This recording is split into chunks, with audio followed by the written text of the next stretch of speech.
Hi எல்லாருக்கும். ஒரு காலத்தில் ஹஸ்பண்ட் அண்ட் ஒய்ஃப் அப்படின்னாலே அது ஒரு ஓல்ட் ரேடியோ மாதிரி. சில நேரம் சிக்னல் கிடைக்காது, சில நேரம் கர்ன்னு சத்தம் வரும். ஆனால் யாரும் அதை தூக்கி போட்டுற மாட்டாங்க. அடிப்பாங்க, தொட்டு தொட்டு சரி பண்ணுவாங்க. ஆனால் அது கூடவே வாழ்வாங்க. அங்கே வார்த்தைகள் குறைவாக இருந்தாலும் புரிதல் அதிகமாக இருந்துச்சு. கோவில் விசேஷம்னு வெளியே போனால் அவர் முன்னாடி நடப்பார், இவங்க பின்னாடி நடப்பாங்க.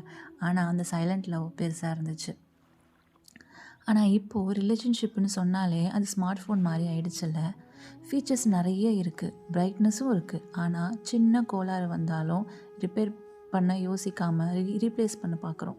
இப்போது ஐ லவ் யூன்னு டைப் பண்ண நேரம் இருக்குது, ஆனால் கண்ணை பார்த்து பேச நேரம் கிடையாது.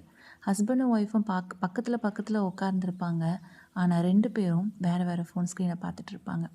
கம்யூனிகேஷன் அதிகமாகி கனெக்ஷன் குறைஞ்சிடுச்சுன்னு தான் தோணுது.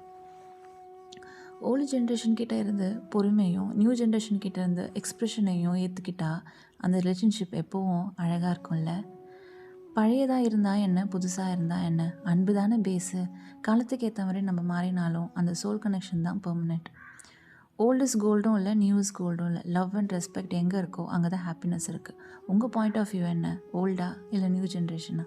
கமெண்ட்டில் சொல்லுங்கள். சப்ஸ்கிரைப் பண்ணிக்கோங்க. தேங்க்யூ. பாய்.